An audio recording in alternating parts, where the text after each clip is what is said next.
For some reason lately, YouTube has been deciding to throw a lot of weird political stuff in my recommended. Stuff that I guess is only there because I watch certain political things where they talk about things. And then those things, I don't want to say what they are, but those things that I will watch videos of people making fun of, I will then end up seeing those names pop up because of the weird algorithm system. I'm assuming that's how it works.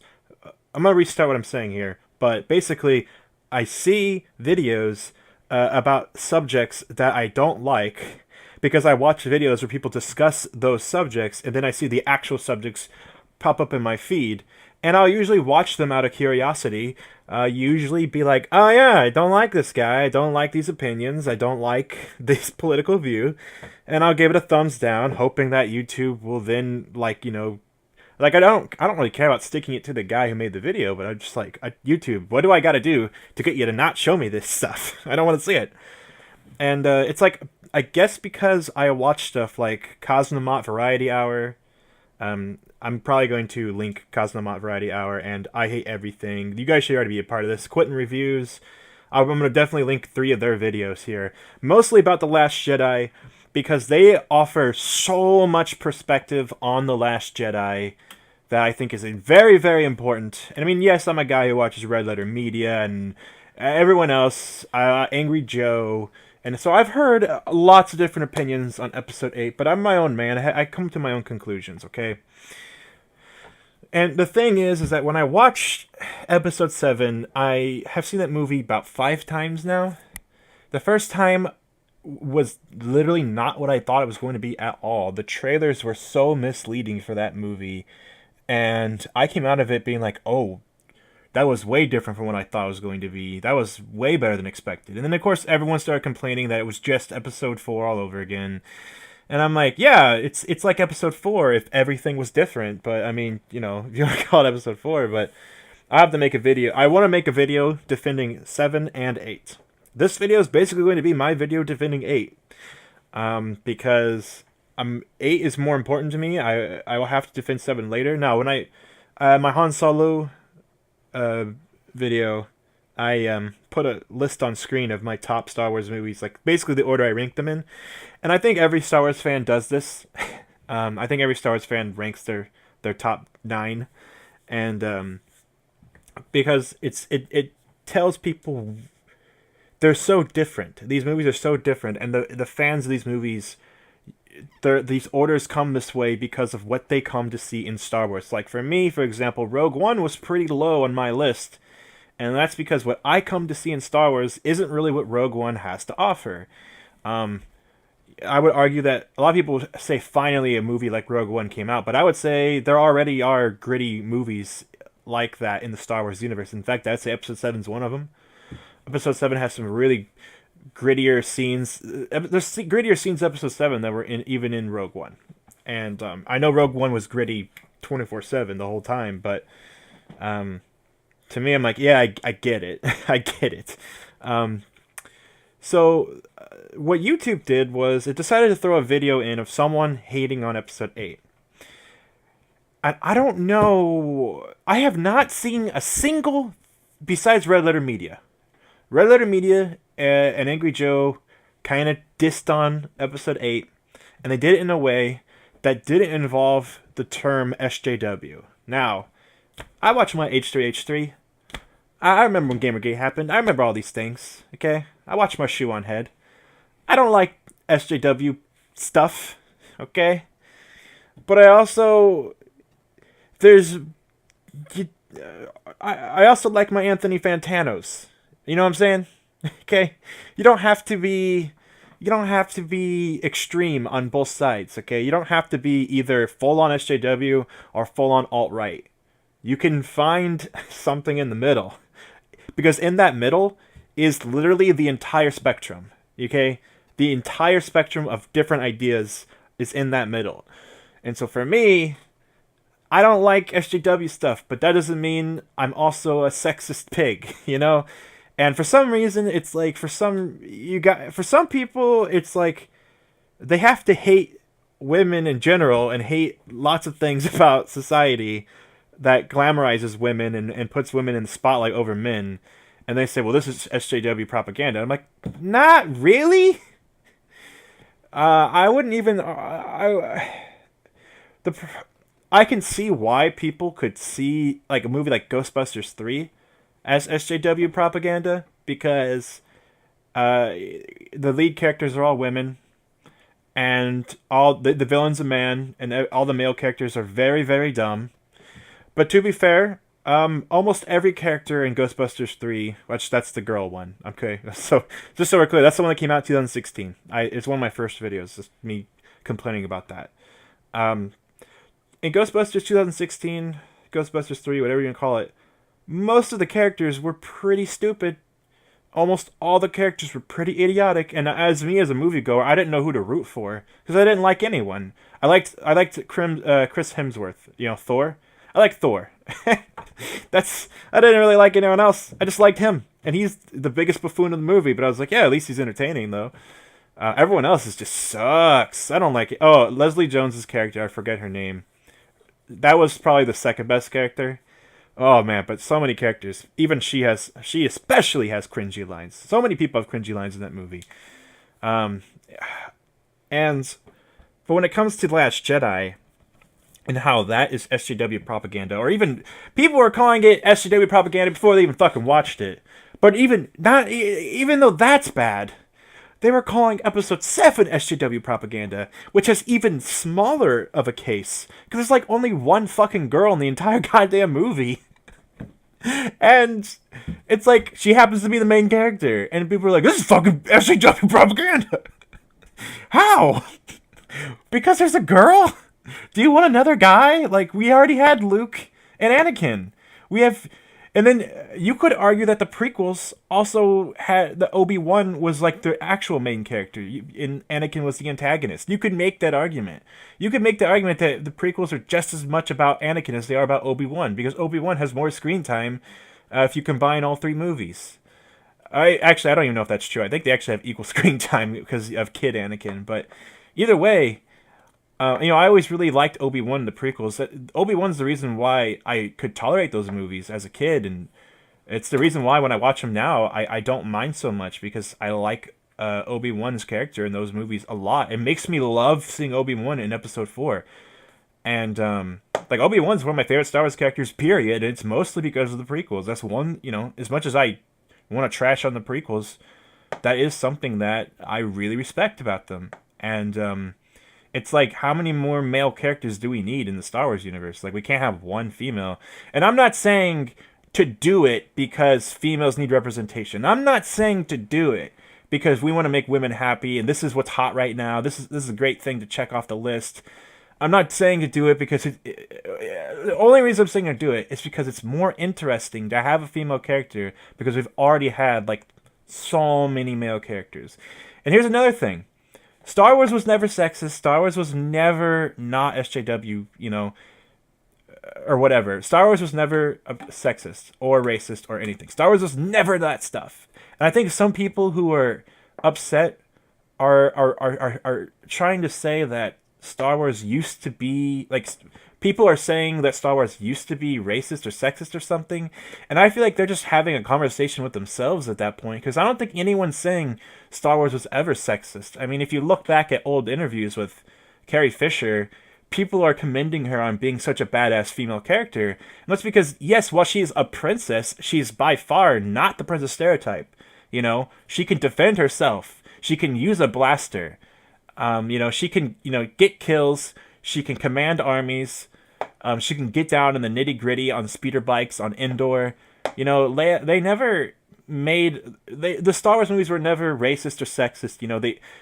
After Episode 4, that was like a small indie film, and after that, they're like, hey, there is no black people besides James Earl Jones, and you can't see he's not actually acting as Vader. It's just the voice. So they threw in Lando, and then in Episode 6, there's like a lot of multicultural people flying the X-Wings. People just don't remember it as much as Biggs and Wedge because they were the guys in Episode 4. Now, to me, though, Star Wars has always been that. It's always been that. The only difference is now that some of the main characters are also not white. And I don't think it's a change of the time. I mean, it is obviously the change of the times, but I don't think it's like really being shoved in your face that hard. To me, it's just like, yeah, they're just characters. Like, they're just two characters, man, Finn and Rey, and they're two of my favorite characters in the like period.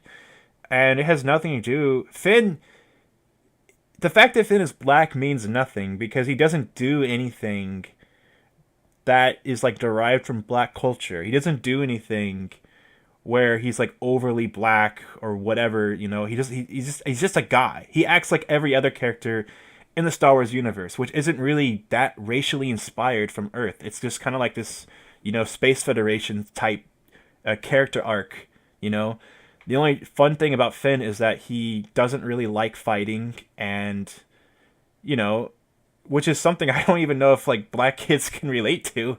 Like, I don't know if like any boy would want to see a main male character, you know, be afraid, like a big scaredy cat. But that's the thing about Finn that is redeeming about him, is that he becomes heroic when his friends are threatened. And that's something we can all relate to, man or woman.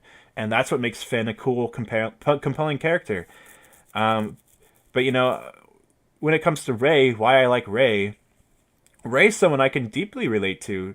She doesn't want to be alone. She feels lonely, and as she discovers she has the Force, she feels more isolated and like an outcast than ever before. Like, she doesn't celebrate being a hero. She doesn't think it's cool. Like, Luke thought it was the coolest fucking thing that he got to be a Jedi. Rey's the opposite. Rey doesn't want to be a Jedi. At least in the beginning. At least in 7 and the first half of 8. She's not exactly down with all this stuff. And it's because she just doesn't want to be alone, you know? That's why she is so sad when Han Solo dies. Even though they didn't know each other that long, he was offering her a job. He was offering to, you know, take her up and become friends with, you know, her and Chewbacca could all hang out on the Falcon and do shit. And this was like a great opportunity for her. Like, she saw a father figure in him. I mean, Kylo says it himself. And when he's taken away by Kylo, you know, she's extremely angry. And some of the writing in Episode 8 is really compelling and smart. And that's the problem with a lot of these arguments, is that a lot of them are based off of subjective opinion. They're not serious claims. And so for me, when I hear them, it's the reason why it's frustrating is because these people complaining about Star Wars are being the biggest man children they could possibly be, while at the same time claiming that everyone is calling them sexist, and that's why they can't defend their arguments, when really their claims about the movies being bad are just fucking trash. Can anyone tell me why the movie's bad besides saying Luke didn't act the way you wanted him to act? Oh, boo fucking who? Like, again, your subjective fucking opinion. Episode 4, Luke was a little whiny kid. Episode 5, Luke was a bloodthirsty kid looking for revenge. And then he learned the lesson that, you know, you can't just go kill people because Darth Vader, while he might seem like a bad guy, he's not just a machine. He is a human being. And guess what? He's your fucking dad. And, you know, we're all family in a way, right? But in this case, he's literally his fucking dad. So it's saying it's legit. The original trilogy is rejecting the idea of being a bloodthirsty killer and instead looking for love and family as the solution. The literal Jedi are selfless. Okay, that's why they don't have relationships. That's why they spend all their time trying to defend people. And the Sith are greedy and power hungry. You know, and that's why, you know, they take what they want, they kill who they want. Okay. These are the themes of Star Wars, okay? So if you disagree with these original themes, then I don't know why you like any of Star Wars. Just because you're the kind of guy who just likes Star Wars because there's lasers in it. You might as well watch fucking Transformers and go jack off in the corner. I don't give a shit about your opinion if the only reason why you like Star Wars is because there's lasers, okay? Fuck you. Like, seriously, again, watch any movie for that. When it comes to why Episode 8 is bad, like I was saying, 4, 5, and 6 Luke act completely different from each other. Episode 6 Luke is the first guy who's like this peaceful Jedi. You wanted him to act like Episode 6 Luke. You only saw that guy for one movie, and you think that's how Luke's going to be from now on? He was like that for like 3 hours. Guys, he was like that for 3 hours during one day, okay? And he couldn't even succeed at that.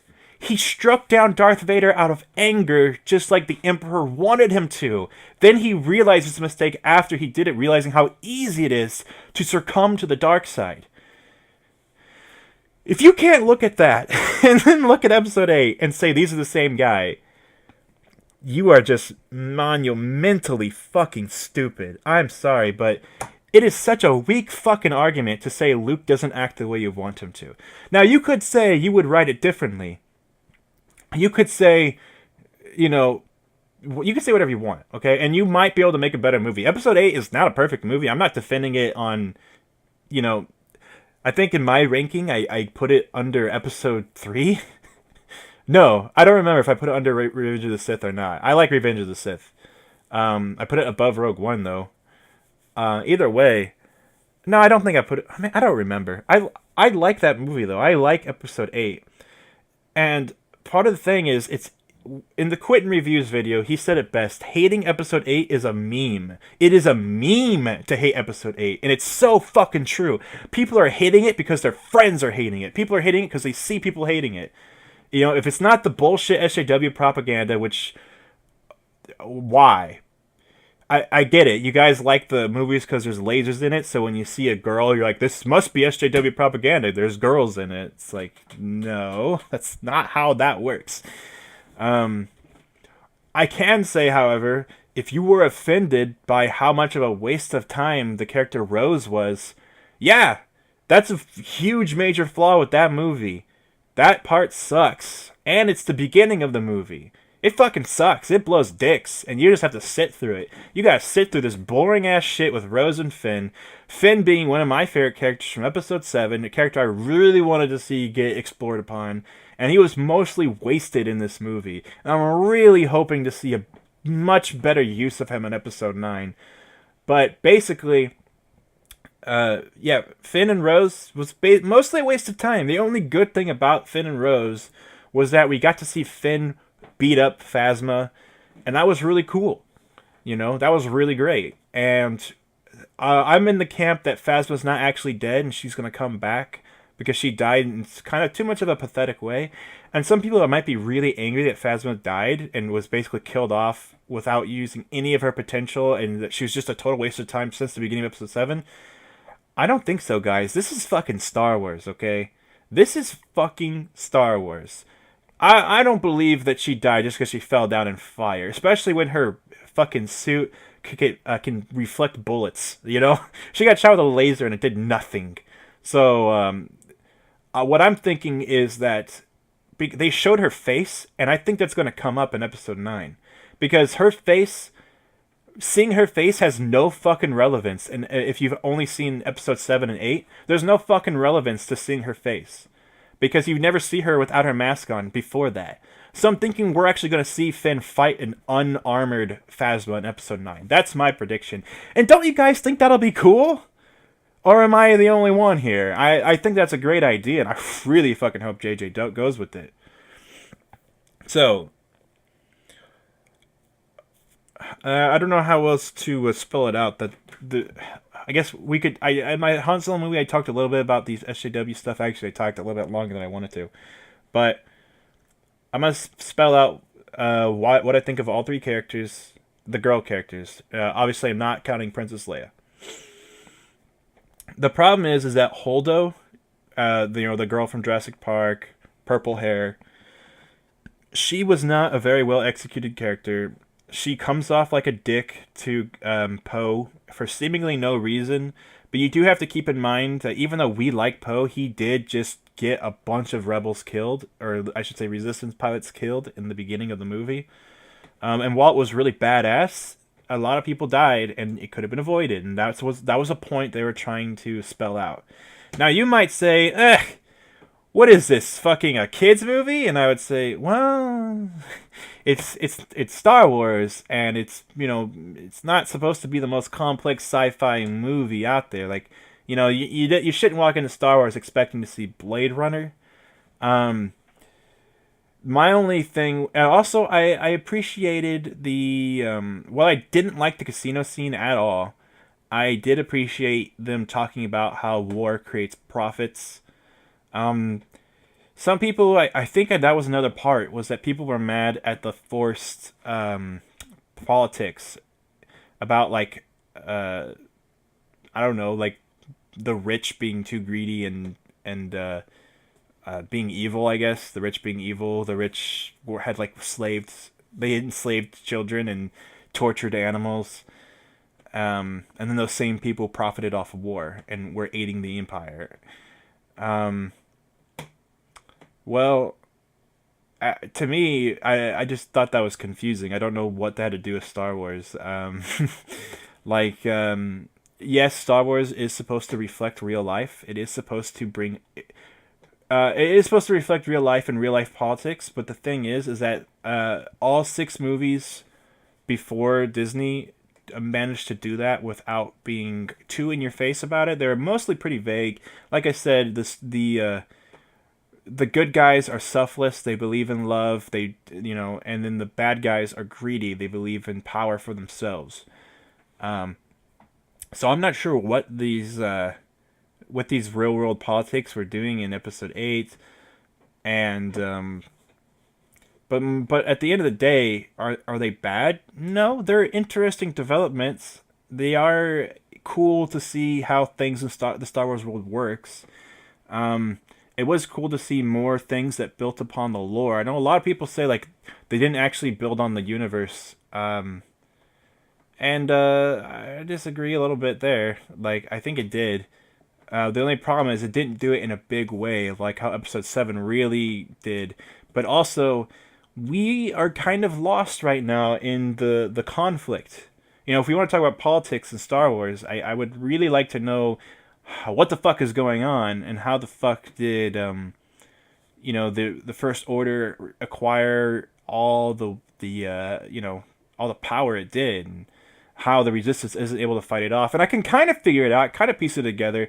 From what I understand, the Resistance and the Republic are two separate entities. The Resistance is set up because they're trying to fight against the First Order. The First Order is trying to negotiate and basically take over the Republic without the Republic realizing. Basically just like how the Republic turned to the Empire in Episode 3. And they're kind of trying to do that again, and the Republic's resisting it, and the Resistance is like the army fighting them off. And what happened is that the Star War kind of began at the end of Episode 7, and and then now we have like actual, that's what Luke said at the very end, was that of Episode 8, is that the Resistance is rebellion. The rebellion is reborn, and basically that they're gonna fight off Kylo Ren and the First Order. What else is bad about Episode 8 that I disagree with? Some people said the tone was all wrong. I don't think so at all. I think here's the thing. Okay, I don't want to talk too much about specifics, but I will say this: once you get past the casino shit, once you get past a lot of that, and we get to see more of Rey, because that's what we all came for. We all came to see Rey. Okay, because she's the Jedi. We want to know the development of the Jedi. She's the Jedi, so when she goes and trains with Luke, it's basically all gold. For me personally, Mark Hamill's acting is exceptional. He fucking nailed it. Oh, that's another thing. A lot of people said even Mark Hamill didn't like Luke. That original quote is taken so far out of context. When he originally fucking said it, he said he didn't understand why Luke was the way he was until he saw the finished movie. Like, Jesus Christ, you guys. You gotta stop. You gotta stop making shit up, man. You gotta stop trying to stir up shit. This is why hating Episode 8 has become a meme. And to me, you're not even a real Star Wars fan unless you can actually say why you don't like Episode 8 as a whole. Okay? If you can say why everything about the movie's bad, fine. Because I can't say you're not a Star Wars fan if you don't like Episode 8. Episode 8 can be your least favorite movie for all I care. But when you really examine the Star Wars series, and there's a lot of Episode 8 that's very different and very unconventional. But the thing is that after Episode 7, the biggest criticisms was that they were too similar to Star Wars. For me, I loved it. I loved everything about Episode 7. And I have a lot of complaints and gripes with Episode 8. You know, the Maz Kanata scene was really weird, didn't need to be there. Everything with Rose was kind of a waste. The new character who betrays them, kind of a waste. But I am hoping that some of these elements, some of these plot points, get addressed in Episode 9. Because Episode 5 had a lot of cliffhanger moments. There's basically Episode 5 asked a bunch of weird questions that nobody thought about. Nobody cared about a lot of these weird questions. Introduced weird characters. And introduced weird plot points that people didn't like. And then they were all resolved in Episode 6. So a lot of Episode 5 is better once you know what happens in Episode 6. And those fuckers had to wait 3 goddamn years. We only have to wait, like, I guess 2 years. Which doesn't really feel that long. And it might even be at the beginning of next year. We might not even have to wait till December like we usually do. It might just have to be the beginning of next year. So that's awesome. Like, that's what I want, you know. So my thing is that my opinion Episode 8 will probably change once I'm able to binge watch all 3 movies in one go. Which I probably will watch Episode 7 and 8 the day 9 comes out, and I go watch 9, because that's just the kind of guy I fucking am. You know, when before Episode 7, I rewatched all 6 of them. And before Episode 8, I rewatched 7 again, like right before 8. Only 7, but I've seen 7 so many times. And, yeah. I'm trying to think of... Oh, yeah. Basically, once we get past Rose and you get to Mark Hamill, it's great. It's just fucking great. I think Daisy Ridley is awesome as an actress. She can play off of Harrison Ford and do it well. She can play off of Mark Hamill and do it well. And she can even play off of Carrie Fisher. Carrie Fisher's not giving her the best to work with, to be fair, but Harrison Ford and Mark Hamill are knocking out of the fucking park. I'm expecting... Oh, yeah. Or I should also say this. The thing about Snoke and Kylo Ren, we really got to address this. People didn't like Kylo Ren after Episode 7. People hated him. And all I got to say is that I don't care about your stupid bad opinions. Now, that might seem harsh, but let me explain why it's a stupid bad opinion to not like Kylo Ren. Well, it's a stupid bad opinion if you want Kylo Ren to be a hardened veteran like Darth Vader was. So you see, in the original Star Wars, the story starts with... let me turn Facebook off. Jesus Christ. Person trying to talk to me. Leave me alone. The thing about Star Wars is that when it first starts, there's already a conflict going on. And we were thrown right into the thick of it. And because of this, we can assume that a lot of the people in those positions have been people who were a part of this universe for a while. So when we get to the Emperor and Darth Vader, these are Sith Lords who've been around for many, many years, much longer than Luke. You know, way longer than Luke. You know, and it turns out they've been fighting and gaining power before Han. They've been fighting and gaining power for a long time. Obi-Wan's an old man by the time we meet Obi-Wan. And by that time, the Emperor's far older, way more powerful at that point. And then, not to mention, Anakin has been, you know, slowly becoming stronger and stronger as well. Anakin is Luke's father, after all.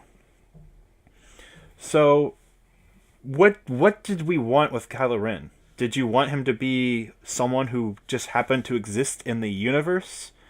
Who was just a guy who was really strong?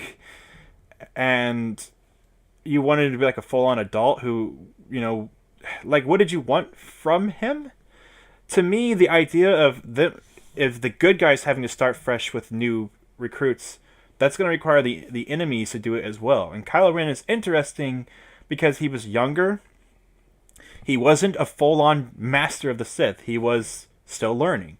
You know, he's I think Abrams said he was not even a Sith Lord. He's just like a dark Jedi. Because he used to be a Jedi. He's trained in the Force, but he's not exactly trained in the dark side, and he's still learning. He never was a Jedi Master either. He was still a Padawan. He was still a trainee. He was Luke's Padawan when he, decided to go against Luke. And it was really cool in Episode 8 getting to see what his lightsaber was like, and getting to see, even younger Kylo Ren, Ben Solo, the Jedi. That was cool to me. And the thing is, yeah, if he was a hardened war veteran, that would mean he had to have been a character who either existed in the original trilogy, or he was someone they must have just made up, or he was some other war hero guy who just turned Sith, or he was just some soldier who turns out he could learn the ways of the Force, So it just didn't make any sense. It just didn't. It has to be a new young guy. So the people complaining that he's a kid and he's acting like a kid, fuck you. the other option's worse. Actually, critically think about what you're saying. If you can't actually critically think about what you're saying before you spout it out and say how it's a better idea, then why do you think your opinion deserves any time? Why do you think your opinion deserves any respect? It doesn't. You gotta actually analyze what you're saying here and try to pinpoint to me why it's a good idea. Why would you do what would you do to make it better? And if I would say that sounds fucking worse, that's a problem. I shouldn't say that. Now, the counter to this is that Snoke is literally what people want Kylo Ren to be, except for Snoke's old motherfucker. And Snoke kind of died off without much explanation for who he was. That's another gripe I have with Episode 8. I would have liked if Snoke said something, maybe to Rey when taunting her. Maybe when he was talking to Kylo Ren, when he was yelling at Kylo Ren, telling him to take off that stupid helmet. Maybe he could have said something like, I did not train in secrecy. I did not do this in secrecy just for you to do this. Or taunting Rey like, I've been waiting so long. I've been meditating, hiding my Force abilities, letting my powers charge and grow, becoming stronger. He could have said something, and it could have been really intimidating, too. And to me, that's a better idea than what they did, which was, I guess, leave it for the books to cover. I'm not sure if there is a canon explanation yet. I hope they make one eventually. From what I can understand, though, what we know about the new trilogy is that we don't know all the pieces yet. But Kylo was a guy, and he was learning the ways of the Force, and Snoke was this being that was out there somewhere, and he eventually realized there was a lot of conflict within Kylo, and was like, hey, this Jedi's got a shit ton of conflict within him, because his parents aren't very good, and the world is changing dramatically, and, and he's also the grandson of Darth Vader, so I should talk to this kid and see what I can do here. So, yeah, I mean, I would like to know how Snoke became powerful. I would definitely like to know that. I didn't know that about the Emperor, but there's things you can assume, right? And those things you can't assume, and obviously the prequels spelled it out for us later, but the prequels never needed to spell it out for us. I mean, a lot of these things we could assume what happened, and it was just fine not knowing. But in this case, we kind of already know the past, so it makes you think, like, what happened here? Because did Snoke just start learning the ways of the dark side, like, after the Emperor died, and he was like, yeah, I want to learn the ways of the dark side. How did he figure it out? Did he just read books? I could believe that Snoke was someone who sat around in a giant library and just meditated and read books all day and practiced his Force powers in private until one day he unleashed himself onto the universe. I could totally believe that. The problem is that because they don't say it, and because there's already an established past that didn't feature him, and that Luke... Well, you know what? I can't even say that Luke would have figured out there was a dark presence in the universe, because the Jedis couldn't do it in the prequels, and Darth Sidious wasn't out there in the galaxy somewhere. He was, like, a few blocks away. He was in the Senate on the same planet as the Jedi. If they could detect the dark side, then they should have been able to do it, but they couldn't. So maybe no one detected Snoke and he was in hiding. After all, there is the rule of two. The rule of two states that there can only be a master and an apprentice. So if there's another dark side presence out there, then they're gonna go out and have to kill him. Okay, because either Snoke's gonna replace Vader, or Vader's going to kill the Emperor and then replace him with Snoke. So Snoke probably knew about this rule of two, and probably remained hidden for a long time. You see, I just on the spot came up with a solution that I think is fine. I think they might implement an idea like that in the books, and I wouldn't be offended if I read that. I think my idea that if you analyze it critically, it works. You know, it makes sense because I'm using rules from the universe. And what I really love about these new movies, a lot of people compare them to the prequels because people shit on the prequels constantly, and then these new movies, like, these movies suck dick. The prequels are better than this. Okay, for the people who actually do like the prequels, and I'm not really one of them, there's things about the prequels that are canon. We can't get rid of it. We can't ever, just not have them be canon anymore. They'll never be uncanon. They'll always be canon. The thing is, about the prequels, is that episodes 7 and 8 reference them constantly. One of the best things about episode 8, my favorite fucking thing about episode 8, is that Luke Skywalker actually references Darth Sidious and explains how Darth Sidious tricked the Jedi in the prequels. He explains the story of the prequels to Rey. Now, everyone in episode 4, 5, and 6, the prequels didn't exist yet. So when you watch 4, 5, and 6, none of those characters know the past. But when you get to episode 7 and 8, Kylo Ren references the clones in 7. Luke references Darth Sidious tricking the Jedi Council in episode 8. The characters in 7 and 8 know about everything. And this includes Luke Skywalker and Kylo Ren. These characters know everything. They didn't in episode 4, 5, and 6. They do now. They know everything that we, the audience, knows. This is super smart. I was kind of afraid they would just pretend the prequels didn't exist. They kind of retconned... Well, they didn't really retcon anything. It was like a soft retcon. Basically, Kylo says, oh, maybe we should use clones after all, meaning that the new stormtroopers are not fucking clones. Which also means that in the original trilogy, they may not have been clones either. So these are good things to hear. Because what it does is it keeps the prequels, let them do their thing. The original trilogy... the way it should have been viewed back then in the 80s, that's the way you should view it now. You shouldn't view it with all these ideas from the prequels skewing your vision, okay? The prequels are their own thing, the original's their own thing, and these new movies build upon both of them. The prequels built upon the original, these new movies build upon all 6 of them. That is good. These are good things. So if you like the prequels, you should be excited that episodes 7 and 8 are hyping them up a little bit and saying, hey... And even the people who didn't like them, the elements that you remember from the prequels are still referenced here. The things that are important from the prequels are referenced here in better movies, enhancing the entirety of the full-on Star Wars universe. Okay? Everything about the whole Star Wars universe is being celebrated in these movies. And it sucks so much that there's so much cool shit going on in these new movies. I mean, I didn't like Rogue One at all. And episode 8 is not nearly as good as episode 7 in my opinion. And for me, episode 7 is probably... I like that movie more than episode 6. I like episode 7. It is my number 3 favorite Star Wars movie. And honestly, when I tell people to watch Star Wars, I know that if they watch the prequels, they're going to be bored and confused. I know if they watch the original trilogy, they're going to think it's too old and they're not going to pay attention, unless I know those people like old movies. Some people I know are like huge Wizard of Oz fans. Some people I know really actually do like watching old movies, and if that's the case, I will recommend it to them. But for everyone else, after I saw episode 7, I should have told people, no, episode 7 is extremely accessible. It tells you everything you need to know about the Star Wars universe. Go watch it. And if it's your first Star Wars movie, you will understand why this is such a fucking phenomenon. Episode 7 is the best place to start. And then if you want, you can go back and watch the originals after that.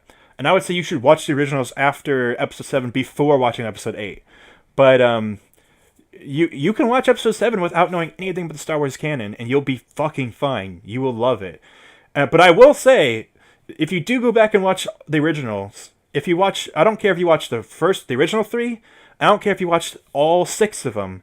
You should rewatch 7 again before watching 8, because you'll probably gain a lot more appreciation for 7 after watching the original trilogy. And episode 8, you should watch everything first, okay? So, but my point is that these new movies are doing a great job of celebrating all things Star Wars. And that is exactly what you want to see. That's exactly what you want to hear. So, do I love Episode 8? No, it's not my favorite. It's not even close to my favorite. I think I'm pretty sure, I don't know, maybe with Revenge of the Sith it goes back and forth, but because Revenge of the Sith has some shit in it that I have big gripes with Revenge of the Sith. But actually, no, I think I like Episode 8 more than Revenge of the Sith. I can't lie. I have problems with that movie. Episode 8, the best part of the whole fucking movie, is the best part of most of these Star Wars movies. It's the climax. It's the big battle at the end. And Episode 8, the big battle at the end, I think was far superior than the battle of Episode 7, so I gotta give it points for that. And that's because, well, the battle of Episode 7, a lot of people complained. I liked the battle of Episode 7. I liked that it was a throw-off. It was a fake-out. We had Finn, and then we had Kylo Ren fight, and Kylo just mops the floor with him, and then Rey steps in, and people say, oh, Rey defeated, Kylo, and that's bullshit. This is SJW propaganda. Shut the fuck up. You just wanted the hero to die? What's your fucking point? You just wanted the hero to fucking die? They explain it in a way that makes sense to me, okay? He was shot by a Wookiee bowcaster the entirety of the movie. And when that happened, I was shocked because in the episode 7, you guys cannot say this is bad storytelling. You cannot say this is bad directing. You're fucking wrong. It's more than just a subjective opinion, I'll tell you why. Throughout the movie, they showed the Wookiee bowcaster blowing people away. We've never seen this happen in Star Wars. They used a bunch of wire work to make stormtroopers do fucking backflips and shit whenever Chewbacca or Han Solo shoots someone with the Wookiee bowcaster.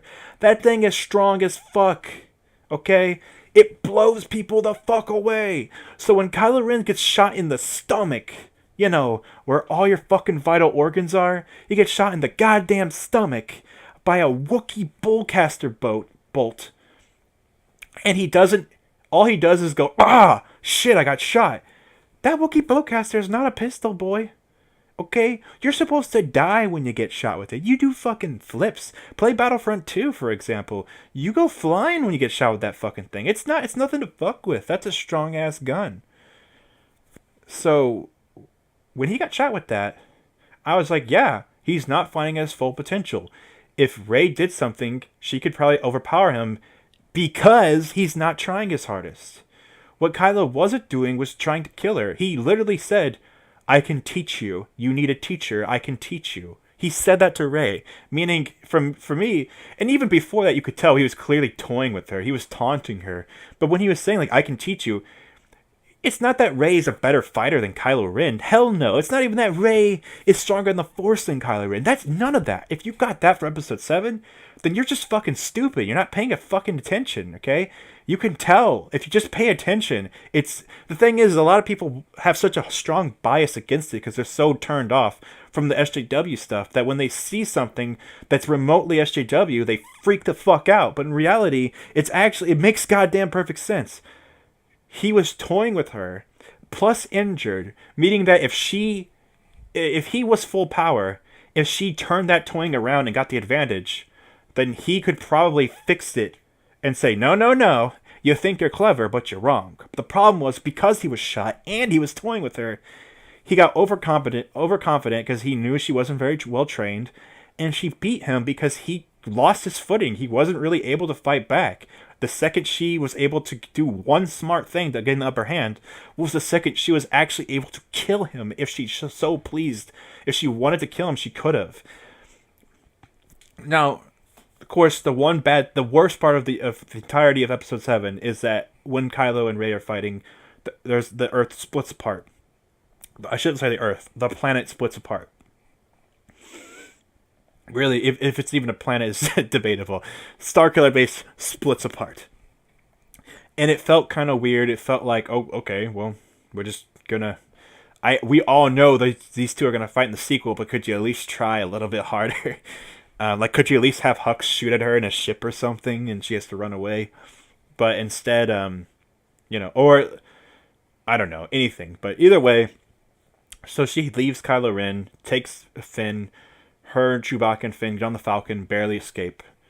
That's that. For the most part, that made sense to me. And then, oh man, why did I start ranting about this? The point is that you gotta stop with the SJW shit, man. It's just ridiculous. So in episode 8, they use that defeat to, because it doesn't matter. Even though if you're smart, you should know that Kylo is better than Rey. The problem is that Snoke is manipulating him, and that's clear as day in episode 8. In episode 7, they hint at it. Han's saying like he's doing it to you, but the audience doesn't see that it's 100% true. The audience doesn't see how he's manipulating Kylo Ren. In episode 8, they show that. They show him being manipulated by Snoke. And Snoke's taunting him. He's saying, take off that helmet. You're not Darth Vader. You'll never be Darth Vader. You got beat by a girl. Maybe I shouldn't have even trained you. You're pathetic.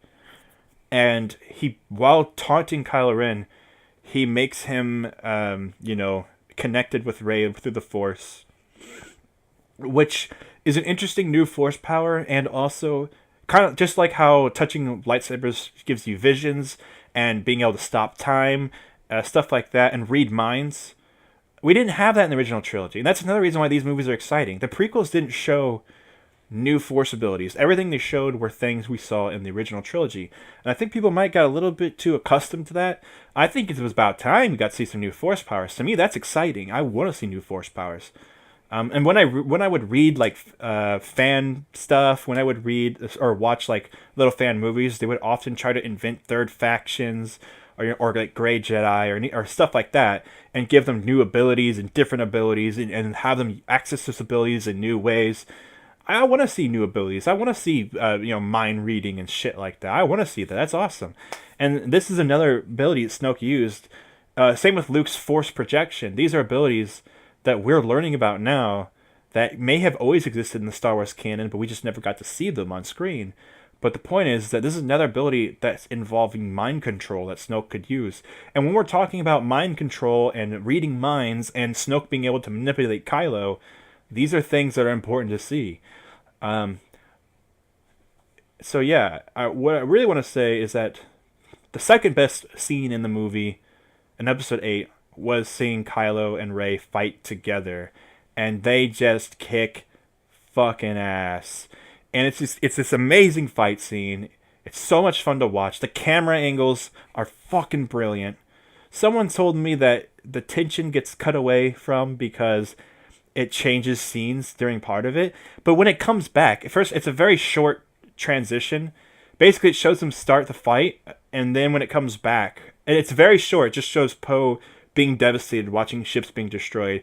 It's just to remind you that there's a bunch of fucking dramatic tension going on. But the real reason why it's there is so that way they can do this beautiful transition where the camera's really zoned out, really far back, and you can see this fight awesomely being choreographed. Everyone's doing the things they're supposed to be doing. It's the actual actors. It's not fucking, stunt doubles. It's just like how episode 3 was impressive because a lot of it was with the actual actors. This is really impressive because with the actual actors, they're not stunt doubles. They're actually there's not CGI going on. Everyone's doing what they're supposed to be doing. And it's like all these people. It's not just that Kylo is doing his perfect choreographed fight with someone else, and then the camera switches to Rey. It's both of them fighting two different people while other people are getting ready to do their team up attacks and stuff. And it's just such a cool ass fight to watch. And there's just cool ideas for Star Wars we haven't seen before. Like when Kylo catches Rey's lightsaber, she throws. They switch lightsabers twice. Well, they do it before they fight together. Rey starts using Kylo's lightsaber, but then Rey throws the lightsaber at Kylo, and he does that little flicker to kill someone. That is so badass. Come the fuck on. How do you not like that, man? How can you say that's bad, man? Oh my god. At that point, you just don't like you don't like the movie because you're being biased. Jesus. And then, of course, they do the Force lightsaber grab thing, and they're playing tug of war with the Force. this is basically to show that they have become more equal in power at this point. And Snoke explains that because her force is because his dark presence is so strong that there has to be an equal light presence, and so they are connected in the force in that way. Um, and yeah, and so when the lightsaber split in half, that is a representation. That's first off a callback to episode 7 when they're fighting over the lightsaber with the force. But in episode 8, it's like a representation of them being more equally balanced, and it's also like it's literally what the whole plot of the trilogy is about now is Kylo wanting a lightsaber because it represents Anakin Skywalker. This is Anakin's lightsaber, Darth Vader's lightsaber. And for Rey, this is her trying to grab the lightsaber because this is Luke's lightsaber. And so it's literally them fighting over the lightsaber with the Force right in front of us, and it splits completely in half, destroys the lightsaber. So, which is cool because that means there's a high chance Rey's going to have a brand new lightsaber in episode 9. And that's exciting to me because I think a lot of us were like thinking we wanted to see Rey use a brand new lightsaber, her own lightsaber. You know, it's a trial for every Jedi to construct their own lightsaber. But that's kind of like what Luke did at the end of episode 6. In episode 6, Luke was actually a true Jedi finally. He wasn't really a Jedi in episode 4 and 5. And now we're going to see Rey being a true Jedi in episode 9. And we get to, there's so much speculation. Will she have a purple lightsaber? Will it be a green lightsaber? Will it be a single one or a double-edged? Now, when I saw episode 7, I kind of wanted her to have a double-edged lightsaber because she fought with a staff. But now I'm kind of seeing she just fights with a staff out of convenience, because staffs are useful in deserts already, and then they can also be used as a weapon. And then if you're a Jedi, you should be trained to be able to fight with multiple weapons. You know, Obi-Wan, for example, could probably fight with a... I think he used a lance in the cartoon Clone Wars. Like, you're supposed to be able to fight with multiple weapons. You know, just random swords you could find, like not even lightsabers. Jedi should be able to use weapons, man. And Rey, we see in episode 8, has become a lot more proficient with the lightsaber. And some people again complain because we didn't see her train. Oh, big fucking deal. Like, I don't want to see a fucking Rocky montage of Rey training with the lightsaber. Okay, we got to see her training with the rock statue that we know she could actually fight like with a weapon. She knows how to fight with a weapon. It might be different from the staff, but it's similar enough. You know, she has the idea and she's very proficient with fighting in melee combat. And also her fighting definitely improves in between 7 and 8, and they did that on purpose because they wanted to show that Rey is not the same like clumsy fighter that she used to be. Rey has improved with the lightsaber, and because of that, I don't want her to have a double-edged lightsaber anymore. But what I originally wanted was her to use her staff as a handle to hold the kyber crystal for a double-edged lightsaber. I would still like it if the staff was like a part of the lightsaber, maybe not the whole handle. But maybe if there was like a part of it, like an accent, like maybe the top part or the bottom parts, or maybe the top and bottom were her staff with like the more normalized silver handle over the lightsaber. But honestly, Kylo's lightsaber looked completely unique compared to... A lot of people said it looks like his lightsaber, his red lightsaber. But Kylo's lightsaber, it did look kind of like his red lightsaber, but a little bit more, obviously more stable, and it's blue, which is fucking cool. I like the idea of Kylo having a blue lightsaber. You know, that answers that question of what color was his lightsaber before he turned Sith. I always think that every time I see a Sith, I always think, what was their color before they was red? Like, I really wanted to know what Count Dooku's lightsaber was, and now I know. You know, I like that stuff's interesting to me. Like, because the lightsaber color kind of says something about them. Kylo having a blue lightsaber says something about them. That's really cool. And with Rey, we don't really know what her lightsaber will be. You know, she is strong with the Force, but she's also really combat proficient. Maybe she'll have a blue one. Only reason why I don't think she'll have a purple one is because, from what I understand, the purple kyber crystals are supposed to be really rare and hard to find. Mace Windu was awarded one by someone because he, like, you know, did a good job. Or oh, you know what? I forgot. That's all the old canon. The new canon, the lightsaber crystal turns color from you activating it with your Force. So she could very well have it be purple, and being purple means being purple doesn't mean that you're like a master. It actually means that you are in between light and dark. Like, the reason why Mace Windu has a purple lightsaber is because he's able to use darkness against his foes in order to win. So it's an extremely rare lightsaber to have, and I don't think Rey fits that criteria that Mace Windu did. The only reason why I bring up purple lightsabers is because Luke got a green one in episode 6, and I don't know if they want to do the same thing twice. So maybe we'll see green again. I don't think we'll do purple again. Honestly, I would love if she's got a blue one. You know, just being real here, I think that would be really cool if she's had a blue one. We never did see what happened to Luke's green lightsaber. Maybe R2-D2 will have it the whole time or something. That'd be cool if he just gave it to R2 one day. Because he hasn't seen R2 in a long time. And R2 would hold it just like in episode 6 he held it for him and launched it out. That was cool. So maybe Luke will have it. Also, yeah, we should talk about that. Episode 6, the plan to save Han by Luke is the most ridiculous plan ever. The droids are the first ones sent to Jabba's palace, and R2's got Luke's new lightsaber. Then, like, Leia goes in, Lando's already there, like, there's, like, this huge fucking plan to save Han, and it all backfires, and then Luke goes in, has to fight a Rancor, is able to win without a lightsaber, and then they're all taken as slaves, like, all to be executed, except for, like, Leia, who's just, like, a slave, like, bitch now, she's like, got a leash on her, and all of them are about to be executed, and Luke's like, okay, just so you know, I planned all of this. It's like, no, what? No, you didn't. No, you fucking didn't. That's ridiculous. So, again, to criticize episode 8 as harshly as you guys do, and ignore the flaws in episode 6 and even 5, and even 4 for that matter, it's ridiculous. The criticisms of episode 8 are absolutely ridiculous. They make no sense. They can't handle the scrutiny of actual criticism. It's so funny because you always should think like, well, making movies hard, and I don't know, I probably wouldn't have made a better movie myself. And it's like, how you gotta know that, guys. You gotta understand that artists. It's hard to make a fucking movie for one, but for two, when there's movies in the same franchise and you're mad that these new movies are fucking up the integrity of the old movies. And you're making criticisms that these criticisms are, you could make far worse criticisms of the original movies and they'd be far worse. And you're making criticisms that aren't even there really, and you're really reaching for criticisms here. It's pathetic. It just kind of shows that you came into, you're trying to, what you should do is you should look at the evidence and then base your ideas off of that evidence. But instead, you're forming your ideas first, and then looking at the evidence and trying to force your ideas into the evidence.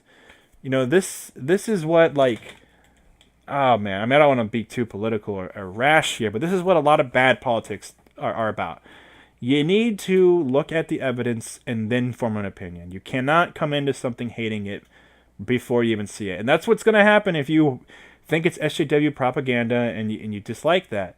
That's what's going to happen because you're already walking in with a bad taste in your mouth. The other thing is, because it's not just anti-SJW people, and I don't want to hear in the comments, oh, I wasn't SJW, I'm not an SJW, I don't care about SJW shit, I'm not alt-right, whatever. I just didn't like the movie because it's a bad movie. Well, I would love for you to debate me on that. But the problem is that the beginning of the movie is the worst part. In episode 5, there's a really bad chase scene. Almost everything involving Han Solo in episode 5 sucks until they get to Cloud City. Han Solo's scenes suck. The beginning of the movie, he's with Luke Skywalker, and you're like, okay, this is boring, but I will see where it goes, because it's the beginning of the movie. It just started. And Luke's using the Force on the lightsaber for the first time, and that's pretty cool. Then you get the Hoth battle, and by the Hoth battle, you're fucking invested in the movie, because the Hoth battle's fucking badass. That's the thing. If you have a good taste in your mouth at the beginning of the movie, it makes it a lot easier to enjoy some of the more washed up scenes that you're not really that big of fans of. You can enjoy slower scenes because there's a really great action scene in the beginning. The problem with episode 2 and episode 1 is that they have boring beginnings. Terrible beginnings. The movies don't get good till like the fucking end. You just have to sit through episode 1, waiting to see the fight with Darth Maul, and then they constantly just keep cutting the fuck away to other shit you don't care about. You don't want to see the Padme stuff. You don't want to see little kid Anakin in the spaceship. You just want to see Luke and Obi-Wan and Qui-Gon fight Darth Maul, and you just want to see it being badass. Darth Maul's got a badass lightsaber. There's 2 Jedi's fighting 1 Sith because he's that badass. That's all you want. You just want to see a badass fight. That's all you want. And even though I would say that the fight isn't even as good as the fight in episode 5 or 6, because it's way too long and drawn out, and that's ultimately the worst part of episode 3 is the final fight. It's too damn long. Honestly, I say fast forward through most of it. It's just fucking... I understand why it's long. It's supposed to be an epic fight, but it's just not fun to watch. So, then when it comes... Like, I think the Yoda and Emperor scene could have been more fun, but even that fight's kind of boring. The Count Dooku fight in episode 2 is probably the best of all the Jedi fights. And even that is long-winded, unnecessary, just unnecessary shit. But I like the flow between it versus episode 1's fight a little bit more. The point is, though, is that in both those movies, they have slow beginnings, bad starts, and they're boring until the endings. The ending, episode 2 is like the worst paced movie ever. It's so fucking boring, so bad. Then you finally get to a pretty cool fight at the Coliseum. Then you get to see all the Jedis come out, and that's pretty fucking cool. You get to see Mace Windu chop off Jango Fett's head, revealing a purple lightsaber. That's fucking cool. And then you get to see Obi-Wan and Anakin fight Count Dooku. Then Anakin gets 2 lightsabers. That's fucking cool. And then you get to see Yoda fight Count Dooku, and that's fucking cool. So there's a bunch of fucking cool shit, but it happens after. Nothing happens. It's so fucking boring up until then. Because this is the worst explanation of the story they could have possibly done. Episode 3. Here's what it does. It starts out with Obi-Wan and Anakin in the middle of a fucking battle, flying around, dogfighting. Their clone pilots next to them being fucking destroyed. Obi-Wan's ship's getting damaged. They gotta land fast. They get on the ship. The second they jump out, they do fucking flips getting out of the ships. Lightsabers out, destroying droids, running through the ship. You're fucking invested. They're like on a rescue mission. It's like a fucking action movie. They're running through. They're killing droids. They're looking for someone. Then they find the Chancellor kidnapped by Count Dooku. They fucking fight Count Dooku again, the cool villain from the last movie. This time Anakin fucking beheads him. Then they go meet the new villain, General Grievous, and you're already like, who the fuck is this guy? He looks fucking cool. And then there's this awesome, they have to pilot the giant fucking cruiser. They pilot the giant, fleet ship. Crash land on Coruscant. What a great opening. Holy shit, yes, I'm invested now. I'm fucking invested in the rest of the movie. And nothing but cool shit happens after that, And so even though I don't like the story and the plot that much, it's just fucking entertaining. Goddamn, they treat it like an action movie. There's just action, non-fucking stop action. Way less talking, more fucking action. And I will say, the Obi-Wan Grievous stuff is kind of drawn out, and it makes, looking back at it now, Grievous is totally wasted potential. We didn't really get to see that much cool choreography involving 4 lightsabers. It was actually pretty stupid. So, really the best part of the movie is the beginning of episode 3. And that sucks. The only other cool part is when Mace Windu fights the Chancellor, but even that's kind of boring because the Chancellor kind of easily stabs the other Jedis, and that fight is really cool because Mace Windu is cool, but seeing him die sucks, but I understand why it had to happen, So yeah, episode 3, great opening. It made me sit through the parts that I didn't like that much. It made the entire movie better just because the opening was better.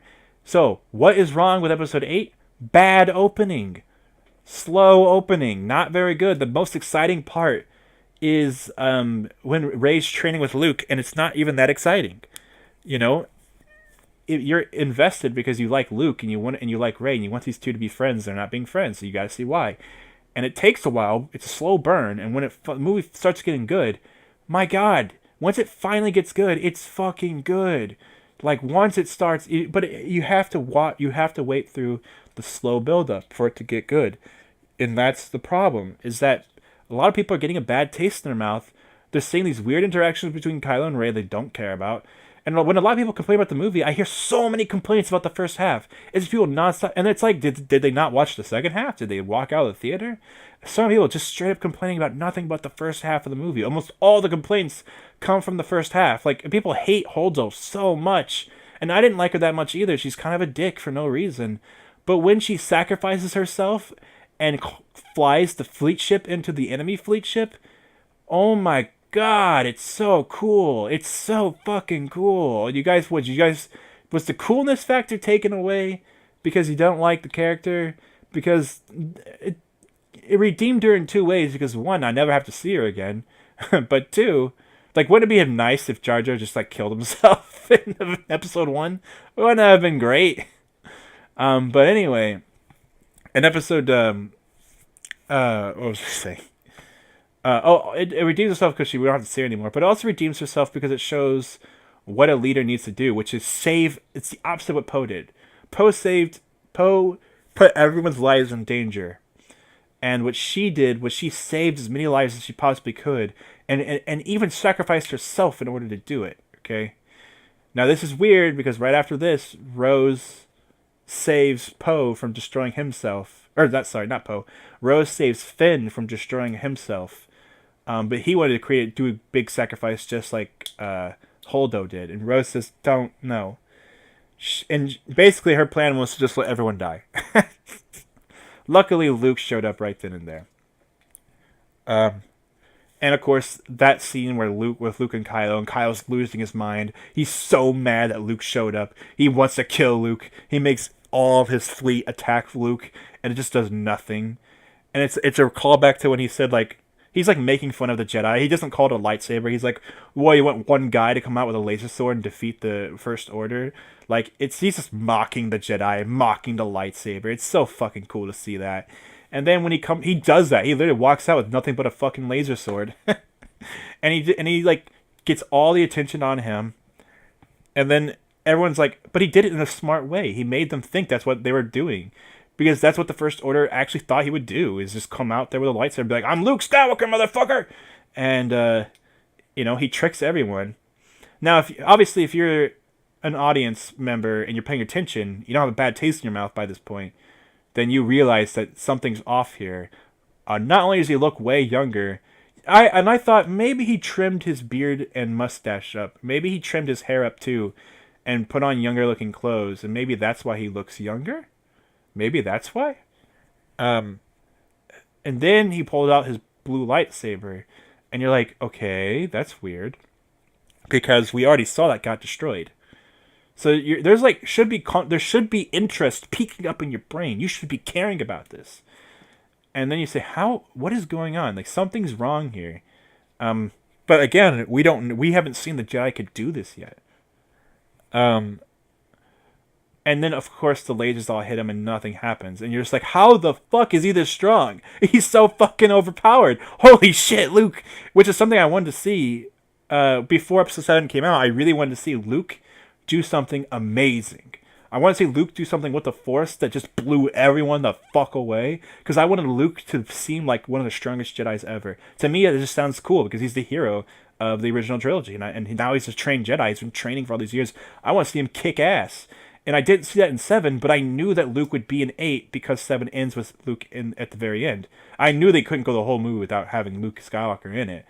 And when they finally had him in it, I was like, cool. Okay, so next one I'll get what I want. And I did! I got exactly what I wanted. And it was just done in a different way. I was thinking he would shoot like a tornado out of his fucking hands or something. But doing this is so much smarter. It subverts the audience. And then, also, what's great about the planet's design of Crate is that every footstep and every trail in the ground creates a red path where it was. All the footprints are red, the trails are red, everything's fucking red. And this is not only is it fucking very aesthetically pleasing, very good to look at on your eyes, but when Kylo walks and he slides on the ground, there's so much red on the ground on that battle. Kylo can't pay attention to this, but the audience can. The red doesn't come up when Luke's there. Now, this is cool because Kylo makes red because he's dark, and red's a dark color. His lightsaber's red, so he's making red trails everywhere. Luke's trails stay white and pure. But that's not, it has nothing to do with the fact of the Force. That's just fucking symbolism, my friend. That's just a visual cue of symbolism, which is fucking cool. But the reality is because Luke isn't actually physically there. And that's why he's not making red footprints and red trails. There's so much going on. It's so meta. It's so visually appealing and visually stunning.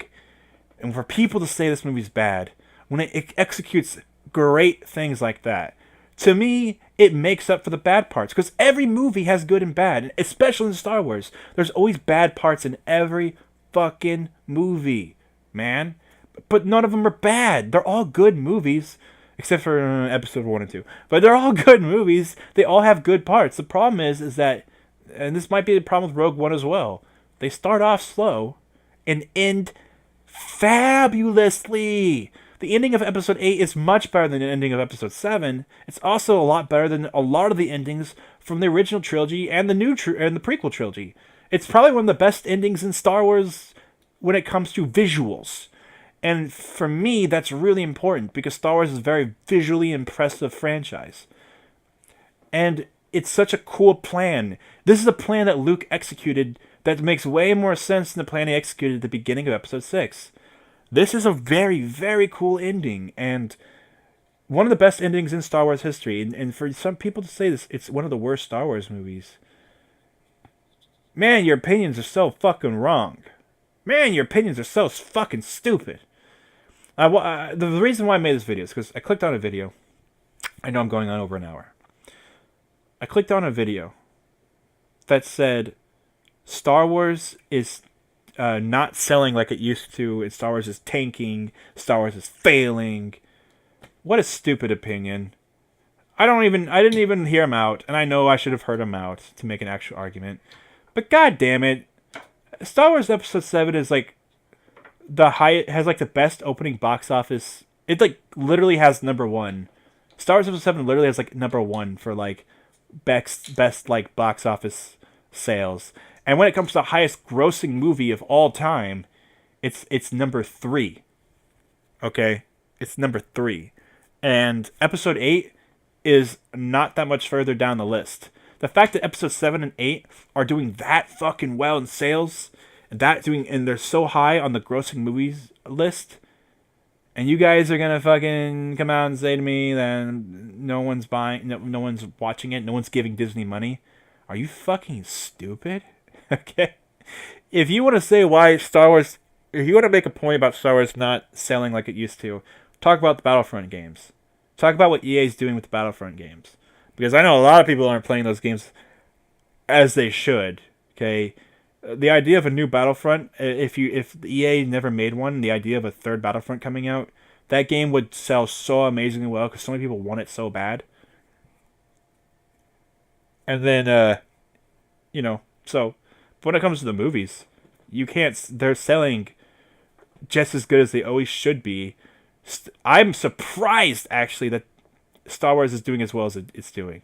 I know it's because it's got the name behind it, but like people like these movies, and the thing is that the original Star Wars was the talk of the town when it came out, and the prequels were even though people didn't like them, they were the talk of the town when they came out too. And Episode 7, Episode 8 are doing insanely well.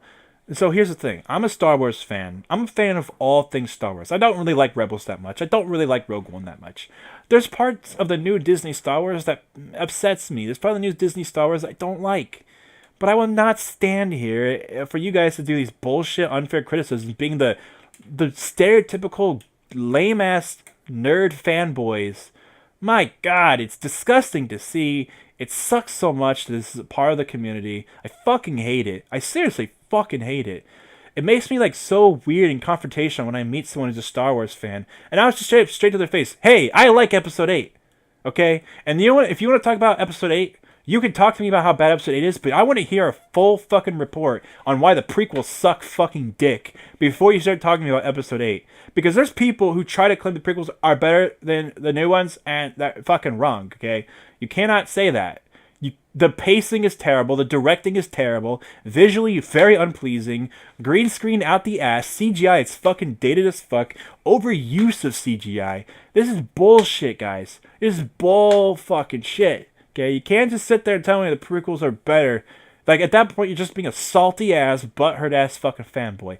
You got more salt than the fucking planet of Crate, my boy. You can't be doing this, man. You gotta objectively analyze a movie. Okay, and remember when Gamergate was going on and everyone was getting mad about SJW shit in video games? What they're telling the reviewers was say, hey, be objective, don't be subjective. And some people say, like, idiots like fucking, oh, what's that fuckface? Jim Sterling will come out. I'm sorry if you like Jim Sterling. I like Jim Sterling too, but during Gamergate, he was a fucking idiot, and I'll tell you why. The conversation is not saying all reviews being subjective. That's not the point. Of course, a review is an opinion at the end of the day, and everyone's different, so everyone's going to like something differently, so everything will be inherently subjective. Of fucking course. But it does no service to anyone outside of yourself to refuse to see merit outside of what you appreciate in a game, or a movie, or anything. So when you say a game like Bayonetta 2 is a bad game, because even though the controls are fucking tight, and the gameplay is better than ever, and it's just a fucking beautiful experience, and everything about it's so good, but because the fact that she's a girl, and sometimes her clothes come off a tiny bit, it's a bad game now. Okay? That is looking at a game with a bias, and then telling people the game is bad based off unfair merit that shouldn't fucking matter. So when we say, please be objective, that's what we're saying. We're not saying you have to look at everything and say, well, the movie is a movie, and that's why it's a movie. We're not saying that, man. We're saying, don't judge the movie based off your weird outside politics, and that you're literally being a fucking offended little baby-ass snowflake when you watch Star Wars and get fucking piss baby sad that there's a goddamn girl in it, and you can't handle seeing a fucking girl for 2 minutes, so you pee your pants and you need your mom to change your diaper, but you don't want your mom to be in the fucking movie. You don't want your mom to enjoy the fucking movie because the world's catered to you, apparently. Fuck that shit, boy.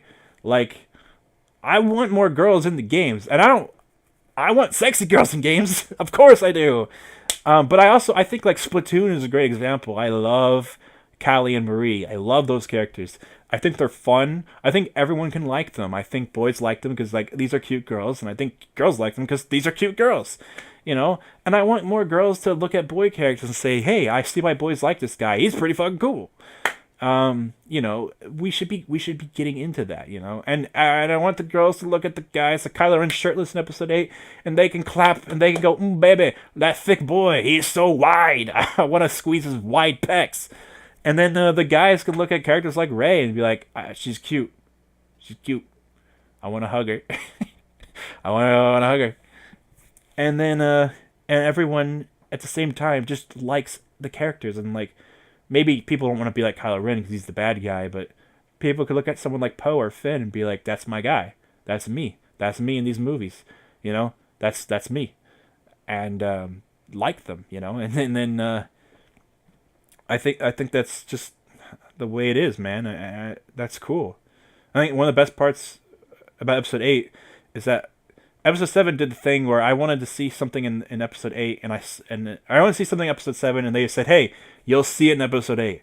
And after I watched episode 7, I said, I want to see Poe and Rey interact. I want to see Poe and Rey become friends. I want to see what they would do together. Because they're both such good friends with Finn. Finn's the connecting piece in that triangle. And at the very end of episode 8, they're like, we heard you. Don't worry. Poe and Rey will be friends in the next one. And I'm like, okay, all right. That's just at least tell me it's coming, So I at least gonna get that, and that's exciting, and that's really cool, and I want that. So we're gonna get that. That's really fun. At least no one can say that episode 8 is just the original movies all over again, like they did when episode 7 came out. You just can't say that, man. The movie's so unconventional compared to Star Wars. I think the only time I got a bad feeling about this is when BB-8 says it, and it comes up in binary, So most people didn't even know it's fucking said in the whole movie, you know? Not to mention, episode 8 kind of had a prequel vibe in some cases too, like BB-8 being cutesy, getting in a robot and shooting things up. I hate that about the prequels. I hate how R2-D2 is in the prequels. They made BB-8 like that in the prequels, and I'm like, I like BB-8 in episode 7. Episode 7, BB-8 was like my favorite character. Now in episode 8, my favorite character was probably Kylo Ren. Because I think his development is very interesting. I want to see where he goes. I want to see how Kylo Ren acts in episode 9 so bad. And I think the hands in J.J. Abrams is a good thing. He had the original vision for these characters, so now he's going to have to finish it. And I think it could be really grand and really cool. So, yeah, I know I've been talking a lot about these movies, but it is really exciting. And I'm happy to be a Star Wars fan when new movies are coming out and they're being really good. Of course, I am afraid that Han Solo won't be that good. I didn't like Rogue One. But I have faith that a Ben Kenobi movie might come out, and that might be really, really cool. Especially if they get Ewan McGregor to come back. Like I said, he was my favorite part about the prequels. He's so good as Obi-Wan that it made me enjoy the prequels a lot more than I probably should have. And he was a guy who was in all 3 of the prequels, and his voice is in Episode 7. So please, get him, make a movie about him. That would make everyone so fucking happy. Like, please do that. So... And he said he's down for it too. Like, dude, he said he's got 2 more in him, I think. He said, that's so cool! Make it happen, guys. Make it happen, Disney. And the funny thing is, Disney's put him in the Winnie the Pooh movie. So Disney's already there, okay? And he's already got connections with Lucasfilms. So everyone has his fucking phone number, okay? He was in 3 of the goddamn movies, and 4 if you count episode 7. Disney's got his fucking number. He was already in episode 7. They can get him if they want him. So I think they're trying to pretend like they won't do it, but like everyone wants it, dude. It's such a good idea. Such a good idea. Way better than a Boba Fett movie. Way better than a Boba Fett movie. I will let the Solo movie happen. Don't you dare make a Boba Fett movie. Don't do it. Don't do it. Alright, so I guess before I end it, I will say I know who Rey's parents are. I figured it out, and honestly, it's kind of obvious if you see in episode 7. Rey's true parents